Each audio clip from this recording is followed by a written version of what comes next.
Well, g'day guys and welcome to the podcast. I'm Mitch Stocker. This is Life in the Peloton and we are here because of our proud partner in the podcast, Rapha. Rapha are all about their kit and they make the best cycling kit out there. At the end of the day, Rapha is a clothing brand, but it is apparent that their business will never be totally sustainable. That's never stopped them from recognizing the importance of being responsible and questioning what they do to ensure their impacts are as small as they can be. From their product repair kits to incorporating recycling materials, they've always led from the front in terms of sustainability within cycling. And one of their most exciting things to come out of this is their excess collection, which is dropping right now, another collection. A new kind of collection turning excess materials into new products, one outfit at a time. Now guys, Sepp Kuss. He is a household name. One of the best at what he does, the Super Domestique. A 28-year-old from Durango, Colorado, USA. He turned pro with Lotto Jumbo back in 2018 and he's still riding with them now. In fact, as I record this, he is leading the Vuelta Espana right now. In the red jersey, how exciting is this? It's so interesting because among other things, this is exactly what we're chatting about today in the podcast. This position he is in. A Super Domestique, helping the best to win, races like the Tour de France, the Giro and the Vuelta. He's been right there at the pointy end with his team leader, Jonas Vingegaard, with Tadej Pogacar in their wheel at this year's Tour de France. So he knows what it takes to be right up the front. One of my questions to him in this podcast is, Sepp, when's your turn? Do you even want this role? And do you believe you have the ability to win a Grand Tour? It's something I'm sure everyone is wondering when you're out there watching it on TV. These final helpers, the Super Domestiques, the lead-out men in the sprints, they're so close themselves, why can't they just win as well? Speaking about Grand Tours, one thing I loved to take with me on the road when I was racing was my AG1 travel packs, and I still do it today when I'm traveling. It's difficult to get all the greens in while you're on a Grand Tour. It's all about refueling the carbohydrates, and the raw greens sometimes just get pushed a little bit to the wayside, and that's why I loved having my AG1 with me when I was racing a Grandie. It's easy to have first thing in the morning when I got up or when I got back to the hotel after a stage, to make sure I was getting in all my good vitamins and minerals to top up my overall health. As a pro, it was about performance, the elite stuff, that 1% stuff. And even though I was using AG1 when I was racing, since retiring, I've continued to use it each and every morning. It's that all-in-one that I really like about it. No need to have a bit of this vitamin, some of that, some of this. It's packed full of vitamins and minerals. It's got superfood complexes, probiotics, plant extracts, antioxidants, enzymes, mushroom complexes. It's all in the one place. It's just all there and it's a perfect way for me to start the day. If a comprehensive solution is what you need from your supplement routine, AG1 is giving you a free 1-year supply of vitamin D and 5 free travel packs with your first purchase. Go across to drinkag1.com/lifeinthepeloton. That's drinkag1.com/lifeinthepeloton and grab yourself some. Now we're seeing firsthand at this year's Vuelta Espana, arguably the best Super Domestique in the Peloton right now is winning, leading a Grand Tour with a week to go. You're going to find out what he, Sepp Kuss, thinks about it all. Is this the plan? Is this where he really wants to be? Just before we get to the episode, guys, I want to chat to you quickly about Pillar. Now, Pillar is a sports micronutrition company started here in Australia, developing products that intersect between pharmaceutical intervention and sports supplements for athletes. The easiest way to describe it is electrolytes, carbohydrates. These are the products that get you to the finish line. The role of Pillar micronutrition is to help you get to the start line, feeling your best over and over again. Now, I've been using the triple magnesium and I've been using it now for a little over a month and I can really see how much it's changed the game for my sleep. Now, because I don't wear a recovery or a sleep device anymore, I'm really noticing not only how deep I'm sleeping, but the biggest thing is when I wake up in the mornings, how I feel. I'm getting up feeling that much more rested and alert from the get-go. It's been bloody fantastic. But if you do wear a sleep device which tracks your HRV sleep scores, watch and keep track of your scores and they will tell you. It really does work. It's easy to drink and it tastes nice, and I've been taking it with my shaker with a little bit of water 30 minutes before bed each night. If you'd like to try Pillar today, head across to pillarperformance.shop and use the code LITP for 15% off your first purchase. For our USA listeners, head across to thefeed.com/pillar. Guys, get across and get yourself some. This is a no-brainer. Good sleep, good recovery, and it's really simple with the triple magnesium. There's no tricks about it. That's pillarperformance.shop. Now, guys, let's sit back and hear from this year's Vuelta a España leader, Sepp Kuss.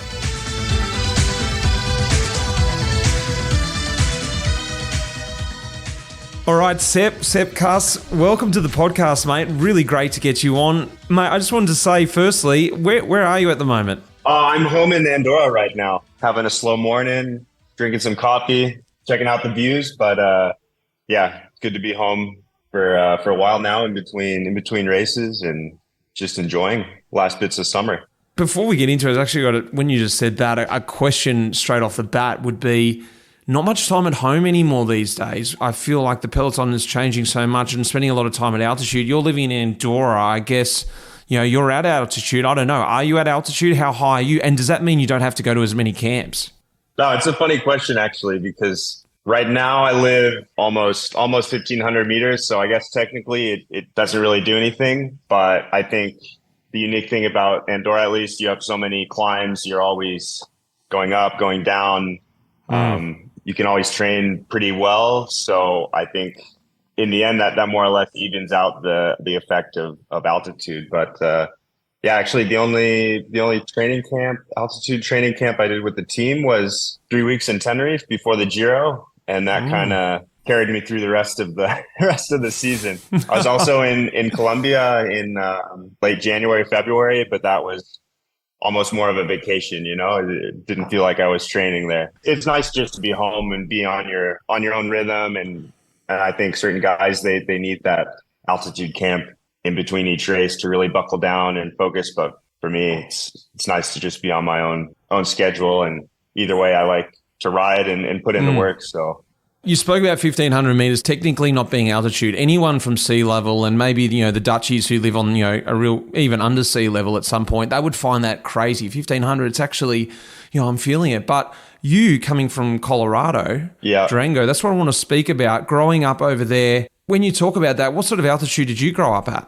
Durango, it's about 1,800 meters at city limits, and where my parents live now, it's a little bit above 2,000, but all the riding there, all the best mountain biking that's on the Colorado Trail, you're always at least 3,000 up to 4,000 meters, just cruising around without even knowing. Yeah, so you take it for granted, I guess. Well, do you reckon that had do you think that has an effect on you like the Colombians, just coming in? Do you know that? Do you have a higher hematocrit just from growing up at that altitude?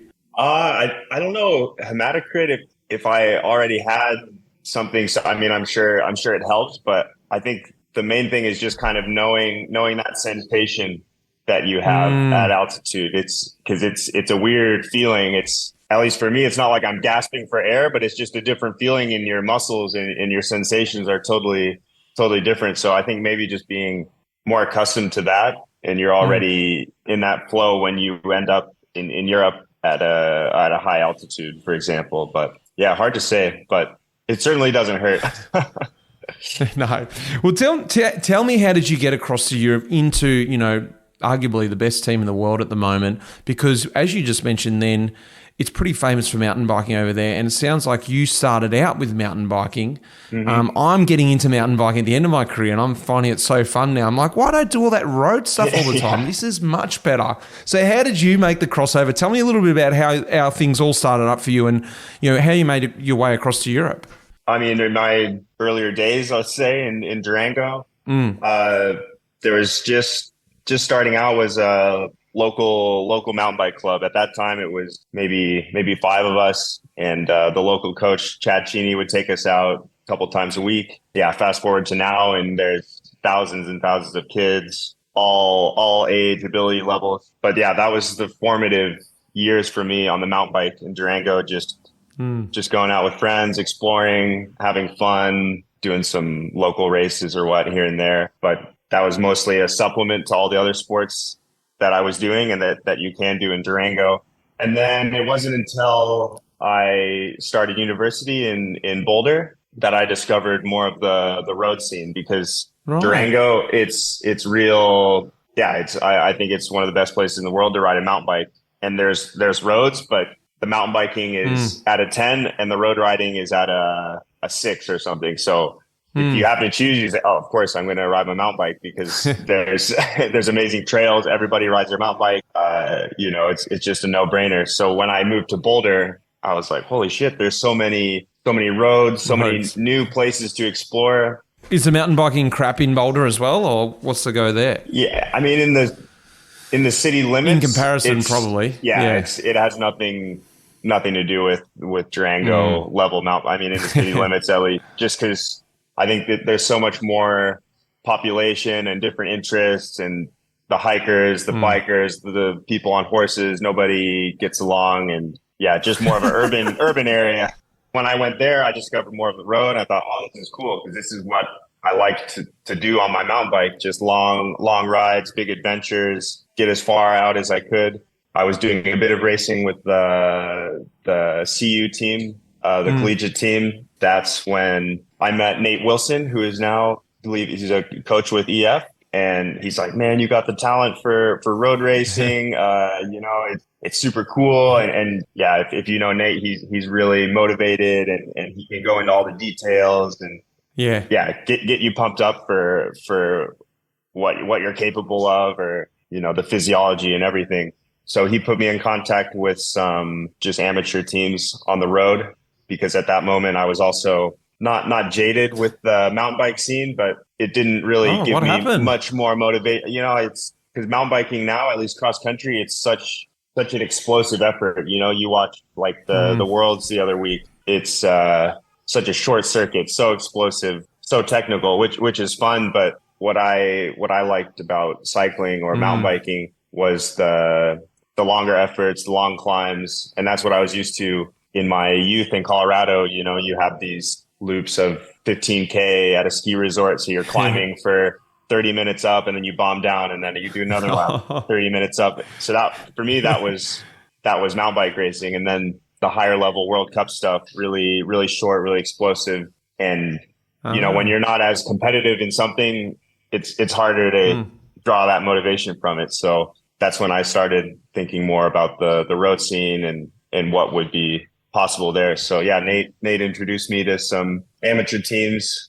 I was on Gateway Harley Davidson, and from there quickly, not quickly, but slowly started to figure out how to race my bike. And I'm glad you mentioned Nate, because he's actually been on the podcast, and he was exactly what you said. When I met him, he wasn't my coach, but I just sitting in the car with him and getting to know him, I was like, I've got to get you on the podcast. He was just so enthusiastic and really spoke at a language I could understand. Sometimes they're talking over your head with all these numbers, and I thought, so he's a great episode. A plug to my own podcast. Go back and listen to the episode if you guys haven't heard it. But just to give everyone a bit of an idea of how influential he must have been for you at that point, because he would make the sport seem really attractive. Yeah, for sure. Because, you have two kinds of coaches, at least to put it simply. You have the real numbers, pure physiology, and then you have the ones that are more bike racers, and they put aside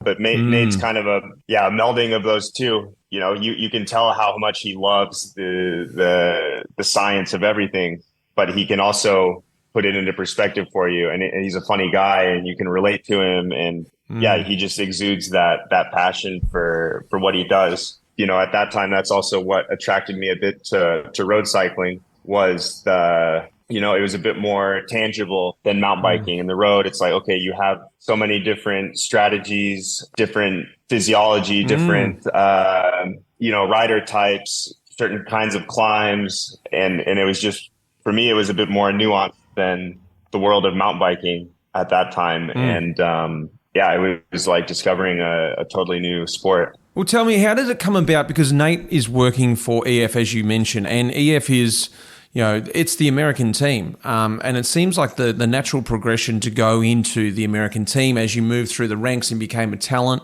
I'm sure you're on their radar. To then tell me a little bit about that shift to Europe, especially, but then going to a Dutch team. I think I actually rode for a Dutch team myself when I first moved to Europe, and it was really like an awakening, a rude awakening, because I really learnt the culture, and I'm forever thankful for it. In the time I wasn't, of course, but now I was like, you know what, that set me up for my whole career. I think I needed that Band-Aid to be ripped off to know if I love the sport or not, learn the culture, get it forced down my throat, learn the different things around the country outside of racing. And then afterwards I was like, when I went back to an Australian team, I felt comfortable, like this is easy. So tell me about that, how that all came about and that move to pursue your dream, really. I think it was 2017 when Tour of California was still around. I had a few days there that were decent results, and there were a lot of World Tour teams there. Lotto Jumbo at the time. I think that year they won the race with George Bennett. And actually after the race at the after party in the hotel bar, I met one of the directors, Grisha. I don't exactly remember what we even spoke about, but I just had a good feeling from him, and I was a bit shocked that he approached me in person and was interested in me and where I came from. Shortly after that, did the standard physiology tests and everything. Had some video calls with some of the other directors, and just already had a good feeling from the team. I think there was some interest at the time from other U.S. World Tour teams, but nothing close to what they had shown me. And when you have that gut feeling or a bit more comfortable feeling in something that's such a huge jump. I mean, at that time, I had only done a handful of races in Europe. Yeah.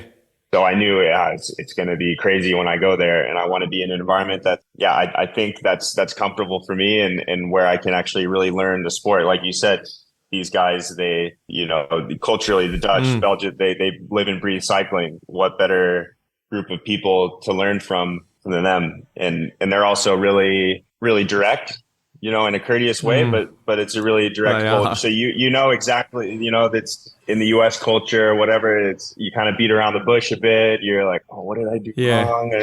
But they say, okay, totally. You did this wrong, and next time do this better. And, and you think, oh, wow, okay. You don't take it personally just because they tell you straight up. So that was, for me at the time in my first year, in 2018, I had so much to learn, but I was totally open to it because I had no idea what was going on. And I would ask the stupidest questions or do the stupidest things because I had no idea. But then I learned so quickly through those mistakes how to race my bike in Europe. Like you said there, now I guess you can sort of think about that it was the choice that you wanted to make. But at the time, and maybe it was the only choice, I don't know that exactly. I can't imagine it was. At the time, were you even nervous about that, going into, like outside your comfort zone? Are you that type of guy to sort of, push yourself? It sounds like you are. And even going in for that physiology test, that's a really nerve-wracking thing. It's something I didn't have to do, luckily. They might have found out the real truth. And that's the thing. They find out the real truth. And I think where the Peloton's going today, ultimately that's a massive part of signing pro.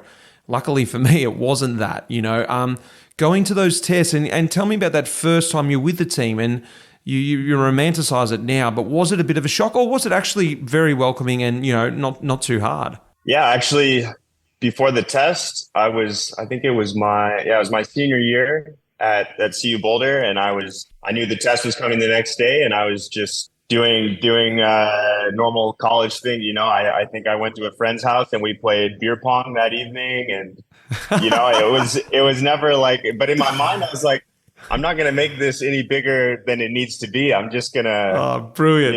Whatever. Brilliant. I'm carbo loading right now. It's if I have what it takes, I don't need to be going to bed at 9 and having everything super dialed in, because at that time I had no idea what really how to train, what to eat, that nuts had calories, it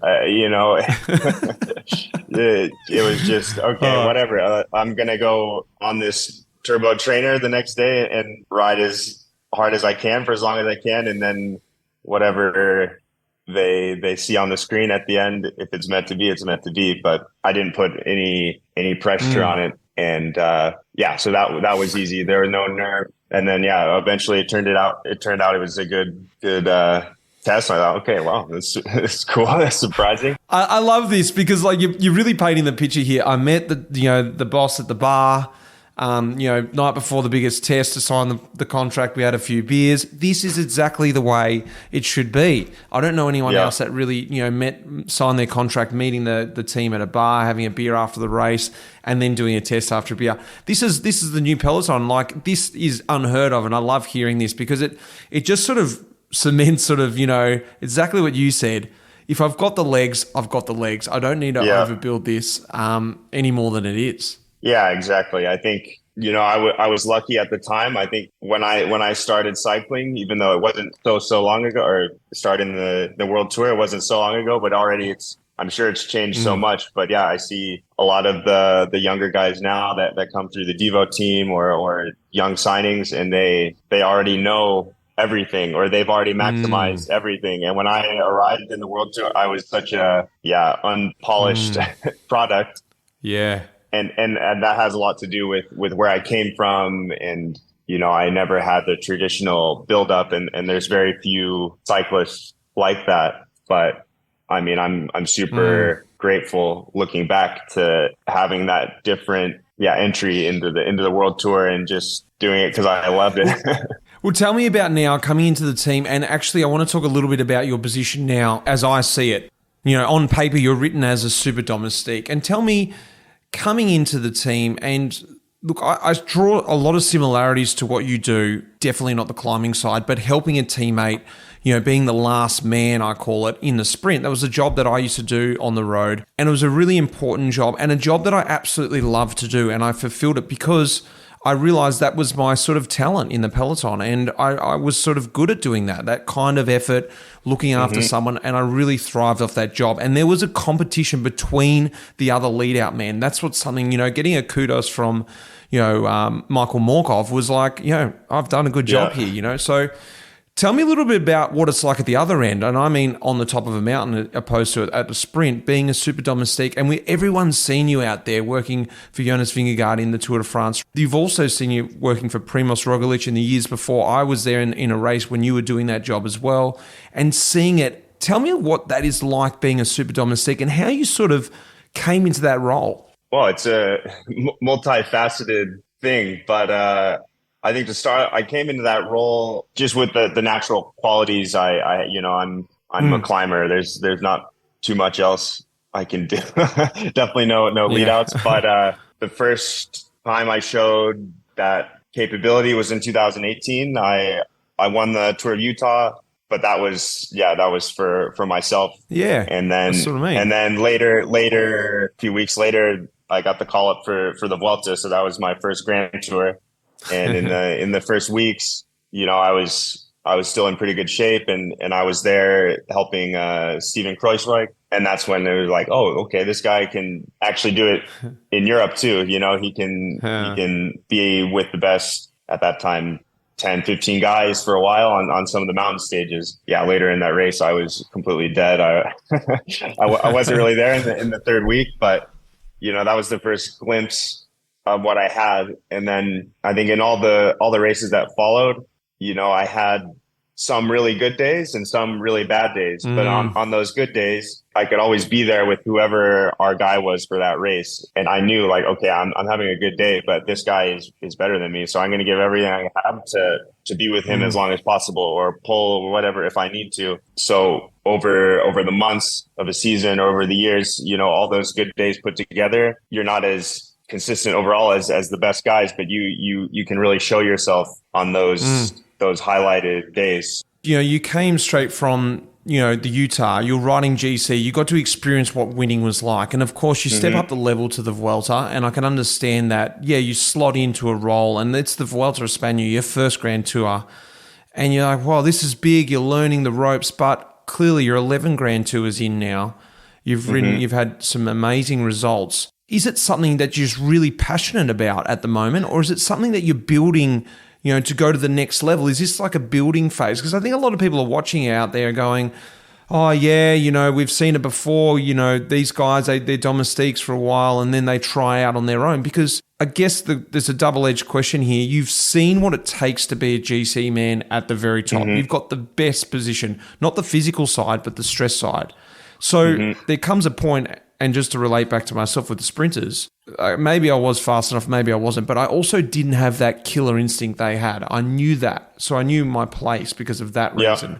I guess when it comes to that job now, where is it going from here? Is it something that you are now settled into because this is really what I'm passionate about, this is my best? Or you've seen and you aspire to be like, I want the pressure, I want to do that stuff? Yeah, for sure. I mean, it's good what you mentioned about the killer instinct because, I have it to a certain degree. When I have opportunity, I want to win and I can get something extra out of myself to try and win or to be there even longer for whatever leader. But that instinct now is also pressure and feeding off of pressure. And there's in cycling, there's so many different kinds of if you're a GC rider, at least you have the pressure of winning, of not being in bad position at the wrong moment and then losing everything, not crashing, but also taking risks to be in the right place and risking crashing, being confident in yourself, not to have a bad day the next day, being confident in yourself to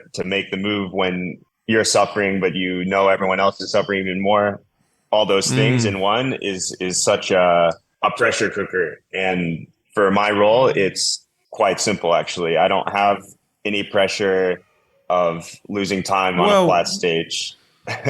That's true. That is true. You don't have any pressure like that day-to-day pressure where you can't lose a moment. But you've also got the different pressure where someone is relying on you to put them in a position. I think maybe I painted that picture that the pressures, there is no pressure, but it's different pressure, isn't it? And that's a pressure you can handle. Yeah, exactly. Because let's say with Jonas, for example, in the Tour, I know that there's a certain climb where he needs a really hard pace. Otherwise, it's not at the tipping point where he can make a difference, where his characteristics can really shine. And I know, like, okay, I need to be almost at his level today to get him to, let's say, 3K to go on this climb at a really solid pace where he can make the difference. Because if it's anything less, then he can't get the most out of himself. Because when Jonas and Pogačar are at the point where 1% makes a difference, you really need to be there and make the race how your leader wants it. So those days I know, okay, I really need to make it to this point. This is my finish line or whatever. But for me, that's also motivating because it's not a pressure where you risk letting a whole team down or letting a whole body of work that's building up to that race down. If you're fighting for the podium or fighting for the win and you have one really bad day and it all goes south, then you can say, okay, all those months of work, all the recons we did, all the altitude, all the meetings the directors had leading into this race, it's not for nothing now, but you feel that effort is a bit put out. But for me, it's more like on that one day, if I can follow through. Tell me, because you're really understanding the role of these guys, and you've worked with some really special guys, and Jonas and Primoz. They're special characters. Exactly what you just said. Then they're handling all that kind of internal pressure, and then there's media pressure, their own pressure they're putting on themselves to perform. The physical side of things. How am I to know? But let's just say there's not much difference between you two. It's that mindset. I guess you're in that box seat. What is it like working with these guys? Something that I had to figure out as a sprinter and working with the sprinters, they're different characters. And some guys, psychologically needed a bit of pumping up and telling them they look good and, look lean and that sort of stuff. And that was the psychology. The other ones didn't want to hear anything. They just needed the job done. It's a special relationship and they've got to trust you. Tell me what it's like working with those guys and that relationship, that trust and that knowing sort of confidence they have in you and you have in them. Yeah, for sure. I think Primoz, for example, he's, he doesn't speak as much during the race. So I think he needs a group around him that he really trusts and knows what their instincts are, because he's so in the zone in the race and just kind of feeling out the race every moment, feeling out the rivals, feeling out the flow of what's going on with the break ahead, and what that's going to imply for the next climb or the next climb, and he just kind of has that intuitive sense of what he's feeling or what's going to happen. So you really need to say, okay, is he good today? I don't know, because if I ask him, he's going to say, "Oh, I'm shit. I painted my finger." But you deep down, you have to think, okay, what does he feel? And so I think he really needs a lot of trust and just knowing that you're going to know what to do like that. And then Jonas is a bit more, okay, let's motivate these guys. Let's push even harder. Come on, keep it like it is. And it's more direct. There's so many different ways. If I was a leader, I would be a lot more like Primoz. I wouldn't say anything the whole race. If I lost the wheel of a guy, I would feel bad, and I wouldn't even say in the radio that I lost the wheel.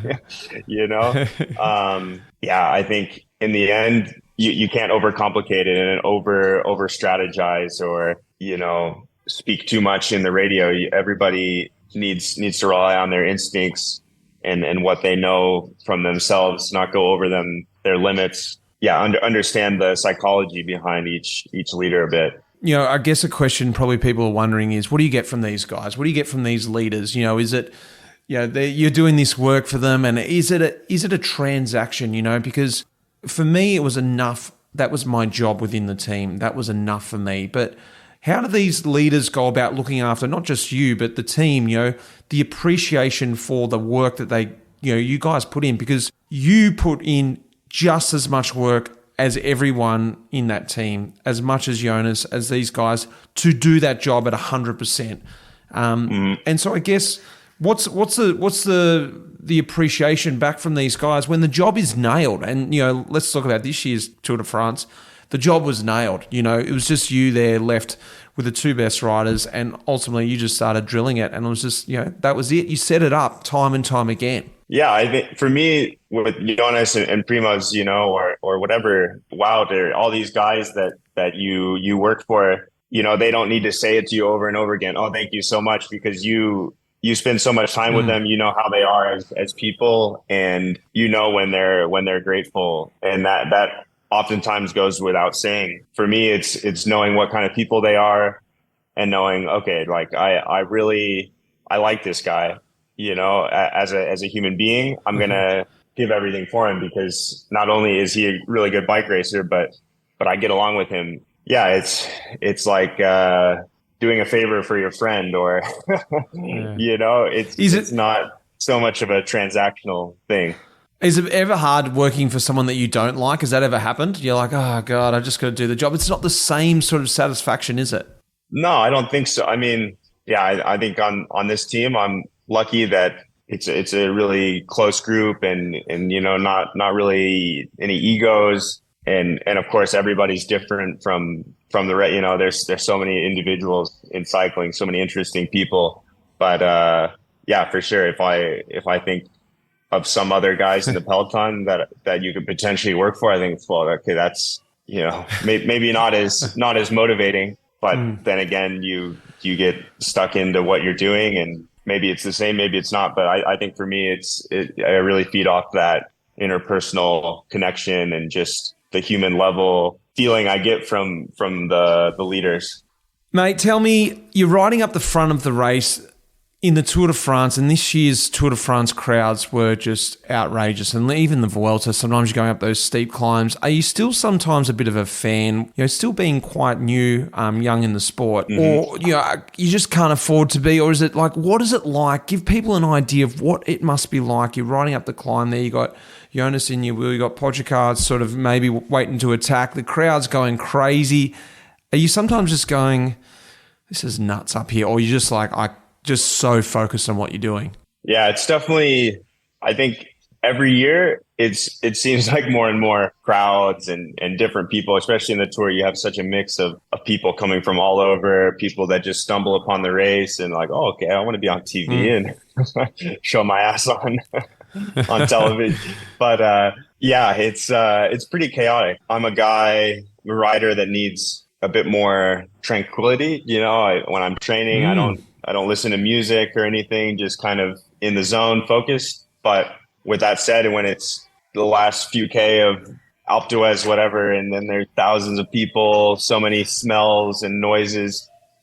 When you're really in the zone and you're really in the race, you don't really hear any of that. You just kind of tunnel vision. Yeah, that's a special moment for sure. And of course, when you're out of the race and you're just riding through, then you almost notice everything a bit more. But yeah, when I can really get into that zone and that concentration, that's when I can get a lot out of myself, I think. And then all the extra stuff on going on the side of the road doesn't faze me as much. You can feed off of it as well. It's motivating. It's so funny, isn't it? People ask me the same thing. I can only compare myself to a small little climb in the Tour of Flanders or something like that. And you look at it afterwards, you're like, holy hell, the crowds were so big then. But it's only until I got dropped, that I would notice. Or if I was in a breakaway, maybe then I could feel it, and because you're sort of absorbing it a bit then. But in the moment of putting someone in the position or trying to hang on a climb in the bunch, I didn't notice it, and it seems so weird for people. Like, how can you not notice literally 4 deep on each side? But it is tunnel vision, isn't it? Yeah, it's really, like you said, when you're really in the zone, then then it doesn't matter. I think in the tour this year, we had one finish on the Puy-de-Dôme, and in the last 4K, there was no public allowed because it's a natural area, whatever you call it, and it was so strange because you go from, like, we climbed out of the city of Clermont-Ferrand, and there's so many people, and then all of a sudden, just nothing. And it was so weird because you could hear your own breathing. You could hear the breathing of the guy behind you and the guy behind him. And you're like, well, I've never had this before. I've never heard Jonas breathe. I've never heard Pogačar breathe, what it sounds like when they're actually breathing under effort, because usually there's so much noise. You have the helicopter and everything. And here, you could hear a fly in the air. It was so quiet. So yeah, it's a contrast for sure. Yeah, it would have been so weird because I remember when they started showing the football games or rugby games or whatever in lockdown, COVID, and they went, this is weird. We've got to put a fake crowd here because it just sounds so weird. You could hear that's the sort of feeling it must have been like. Yeah. It was really, also it reminded me of the COVID year, 2020, on most of the climbs, hardly any people. And I wouldn't say it was better or worse. It depends on the moment when you want the crowds or not. But it's just a different feeling because there's a point in these big races or in a grand tour where you're just so tired of all the stimulation. You have the noise in the race, and then you finish the race, and then there's all these fans wanting a bottle or autograph at pictures, and then you get on the bus, and then you just have this big decompression because it's just all day so much stimulation. Yeah, that's when you appreciate the quieter moments. Well, tell me, let's talk about the American wave coming through at the moment because you guys are going nuts. You got Nielsen who is up there as well. Brendan McNulty, he's doing a lot of things. Quinn Simmons, Matteo Jorgensen. There's a whole bunch of you. I can't go through them all. You guys are all coming through at the moment. I sort of grew up watching Lance. I was actually a Jan Ullrich fan myself, so I love that rivalry. But then when I turned pro myself, there was a little bit of a hiatus of the dominance of the US sort of pros. We had Tyler Ferrara in the sprints. TJ was flying the flag there for a while. Of course, we had Ian Boswell as well and Talansky. I'm sure I'm missing some others, but I sort of felt like it was a little bit of a hiatus, but now it's come back so strong, yourself included. Is there anything you can sort of put it down to and why, you guys have sort of collectively come in sort of at the same time? Was it all that racing together or there needed to be a time after that Lance Armstrong sort of fog after, the positive sort of debacle? For me, it's hard to say because I was, as a U23, let's say, I was still pretty far removed from, let's say, the development pipeline. So I think I did in Europe my last year U23 with the national team. Yeah, that was actually the first time I raced with any of the other US guys that are in the Peloton now. So I was total new guy on the scene then, and it's hard for me to speak for the development opportunities then, or how that they potentially developed these guys. I mean, I can for sure for guys like Nielsen and Matteo, they had a lot of racing in that U.S. national team program, and they really learned how to race in Europe, and it also shows with the kind of riders they are. They're so versatile. They can ride the cobbles, they can ride mountain stages, 1 week stage races, time trial. And I think that's a beautiful thing to see, because for the viewer, that's a really exciting rider to watch, these really versatile riders. And I'm sure for them, it's a product of getting that exposure to racing in Europe. Whereas for me, I did 2 races in Europe as U23, and then I went to the World Tour and then figured it out from there. And and I always think, oh man, it would have been so cool if I actually grew up a bit in road racing and knew, just the simple things, riding some criteriums and knowing, how the flow that, you see guys like Wout or Christophe Laporte, they just float through the Peloton because they know exactly what's, where it's moving and where the openings are going to be. And a guy like me, I'm like, okay, how do I get to the front now? It's on the left. If I go outside here, then I'm going to get boxed. Okay, it's not even worth it. I'll just stay in the back. For some guys, it's just just second nature, which is so valuable in road racing. On the same note, you come in with freshness, mental freshness. Yeah. You came into the sport, from mountain biking, which is from the scene that I know now. It's so fun and inclusive. And you come into this road season, which can be a bit draining mentally. I get the feeling you're fresh. You're still sort of, I wouldn't say discovering it, but you're not tired out from it.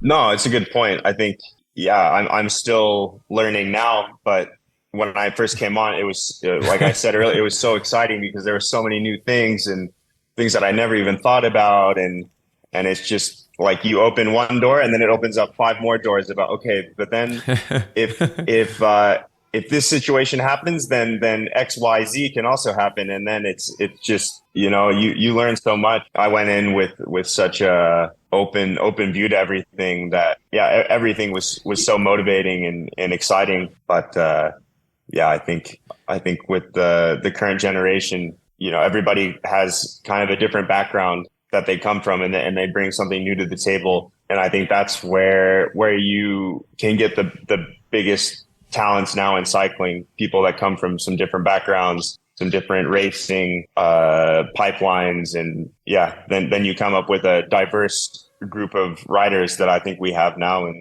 the US. You can see now when we talk about Jumbo-Visma and my sort of skepticism, like, were you feeling nervous about going there? But you were just a bit open-minded. You didn't really know what I was talking about when you went across these different dynamics. Same as me. I was like, great, Dutch team, I'll take anything at this point. So, it's only afterwards you sort of learn like, this is going to be a hard sort of route. And maybe these other guys who had experience Europe a bit favoured more the US sort of scenario, the EF, or, I can't say for Matteo, he went down that route, but it's interesting that you come in willing to sort of take anything on, and you sort of absorb more in a way. You haven't been sort of scarred or something like that beforehand. You're just sort of ready to take on everything. And it's really interesting. You see that, I didn't know this story, but you see the way that you are in the peloton and very willing to sort of absorb and take on that role, and just sort of, it's exciting to watch actually, and to understand where that's come from. What do you think the sort of roll-on effect may be? And you may or may not know this, back in the US, and the guys, what are they doing? You mentioned that there's a lot more people riding up in Durango. Do you think it's sort of in a really good spot at the moment, the US cycling? We lost Tour of California. I did love that race. It was so fun. Yeah. And we've seen the development of this new crit series. I don't know. Do you have any sort of light on what's sort of happening back in the US? And we've got some, good talent coming through off the back of what you guys are doing?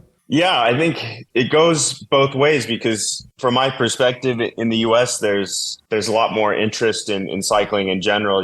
Some people I know from university today that I would never have pictured riding a bike, they're like, I got the team jersey. I'm here on my dad's old bike, cruising around. And I'm like, well, that's awesome. Never would have thought you would ride it. Yeah, I'm watching the tour. Let's go. And that's cool. So I think overall it's on the rise, and it's also more of a, let's say, in style sport. you get the cool kid, and then it's looking good in that regard. But in the US, I think racing wise, it's hard to see these big races that we had in like California, Utah, Colorado coming back, because when you compare those to a tour or a gravel race that has thousands of participants, and you can get so many different people, so many different markets behind a race that's a bit more, I don't know, inclusive, then it's different. But I think if you want to bring back that racing in the US, you really need to make something that's logistically more feasible, something that's more attractive to the general fan than a stage race that's crossing, so many distance, just have something really concentrated in a certain area, a variety of one-day races or something. Well, which is what we've seen from this crit series, and Exactly. I really do hope it really does, take off, because it seems like it's the right move for the US. And I think the model of that can follow. Not that we came here to talk about the future of, US racing and the politics of that, but I just thought it was quite interesting, and just feeling, look, I felt it myself.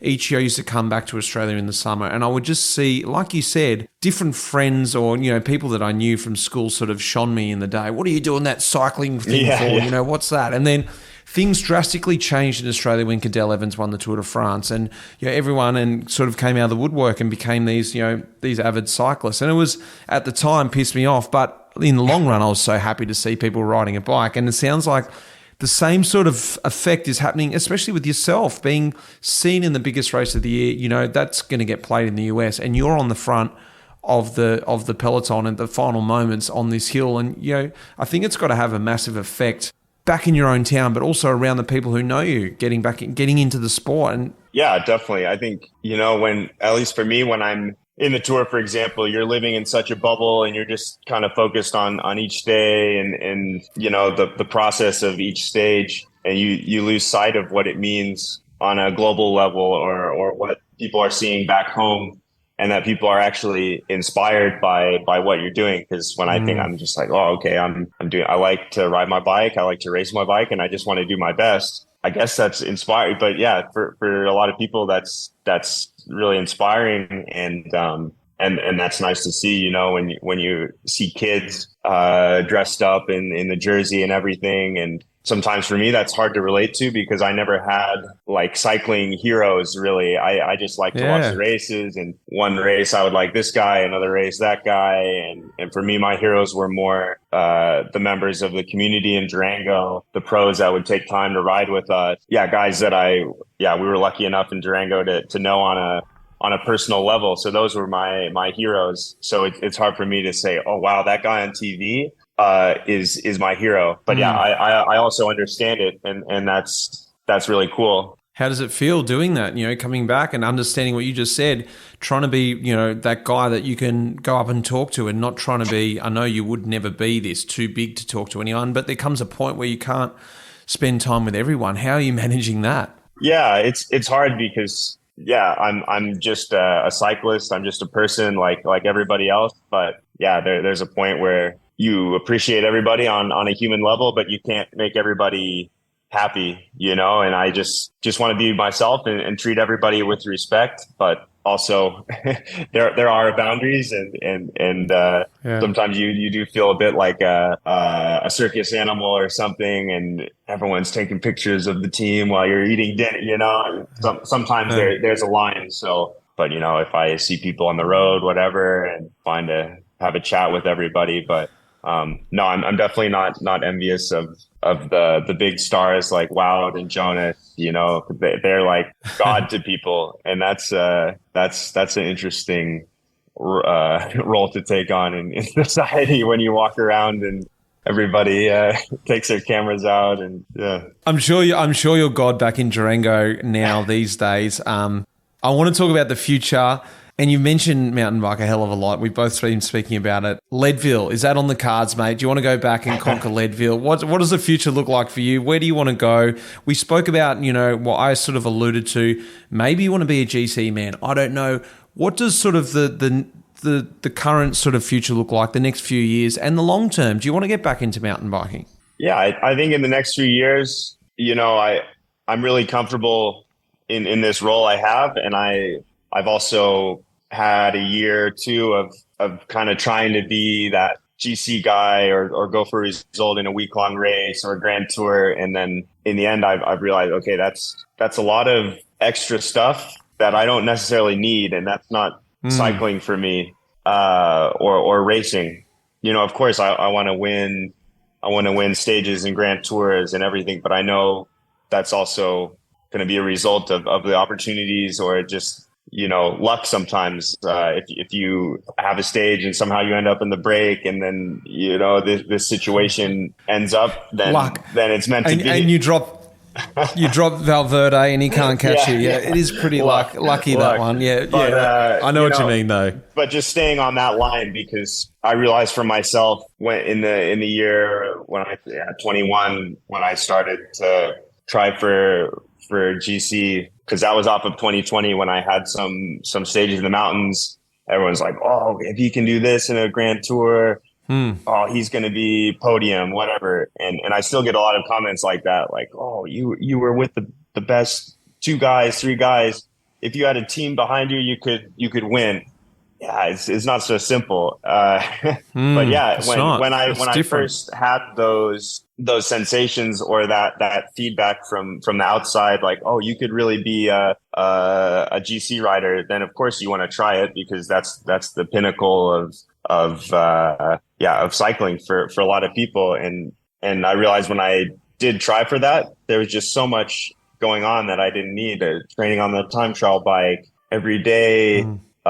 Stress, trying to be in the front, not to, and that just took away from what I was good at and what I liked. And in the end, it didn't make me a better rider. It made me worse at what I was good at and made me question all the other little things that didn't matter. So for now, it's better, I think, from a fun standpoint and from just getting the most out of myself standpoint, to just stay in this line with helping the best riders in the world. And I know when the time comes, there's always an opportunity, and I want to seize it with both hands. But yeah, it's always hard to see year after year what progression I would want to make. And I'm not one for setting a result goal or anything. I just want to be the best I can be every year. And I know if as a product of that, then I can do some beautiful things, let's say. And yeah, I think after the road career, it's hard to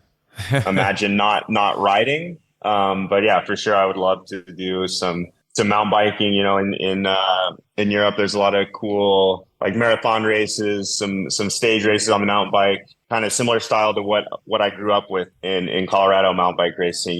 These longer races, more climbing, similar to a road race. And then Leadville, you never know. I saw a couple of days ago, I think Lachlan put up a post about Leadville, and he said that because Keegan Swenson is super dominant, just rides away from everybody. And he said, oh, the only guy I could maybe see staying with Keegan would be Sepp. And I thought, well, that's also tough, because each discipline now, even gravel, is also so specific. There's a few guys in the world, Pidcock, Vanderpool, they can jump in a mountain bike race and win it after riding a grand tour. But it's really hard to imagine going from, I guess road fitness is similar to what you need in Leadville, but it's also so specific, and you never know until you get there what it's going to be like. But it'd be fun for the challenge, but also I guess it's not a real mountain bike race. You have to go there and you just got to say, okay, this is going to be a pure suffer fest. There's not going to be too much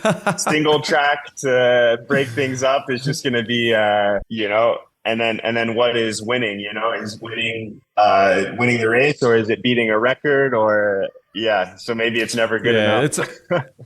It's a whole other kettle of fish. I just thought it'd be interesting to note or hear it here first if you were going to go back. But I think you really brought up a great point there, is that it's managing lifestyle and this is a long game if you want to be a pro in Europe. And sure, you can just flame on and, start burning with petrol if you want to just try and achieve something and do everything. And next thing you know, you're burnt out. You don't love the sport anymore. And I think you brought up a really good point for young riders starting the sport, even if before they're professional. If you want to play the long game, you got to make sure you keep enjoying yourself and find out things that make you happy. And Yeah, like you said, you touched on maybe trying to do something because of outside pressure, but actually you were really honest with yourself and said, is this where I want to go? This is not making me love the sport anymore. And I really loved hearing that, because I think a lot of people are too quickly to just do what everyone else thinks they should do and not just be, true and honest to themselves. Mate, it was absolutely awesome to have you on the pod. I know you've probably got to go and do some kind of recovery ride today. You've given me some time in the morning in a very busy period. So, Sepp, great to chat to you, mate. Thank you very much for being on. Mitch, likewise. It was really fun, man. Great chatting with you.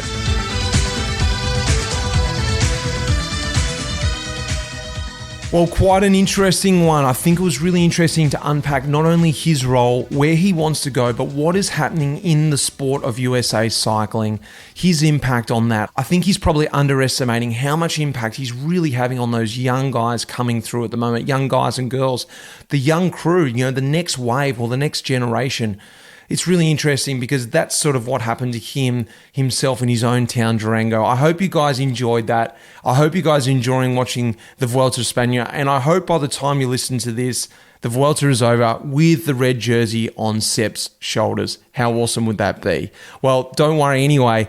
Catch up with us next week, because that is going to be the race communique, and we are going to unpack what happened in the Vuelta among many other races and the trends and the sort of rumors what are going on in the Peloton. That'll be with Luke Durbridge and Tom Southam next week on the race communique. A big thanks goes out to the producer of this episode from Red Bricks Media, the team behind Life in the Peloton, Megan Spurlow, and of course, you guys for listening. So until next week, guys, cheers.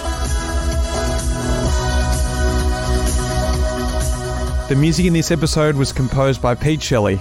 Cheers, mate.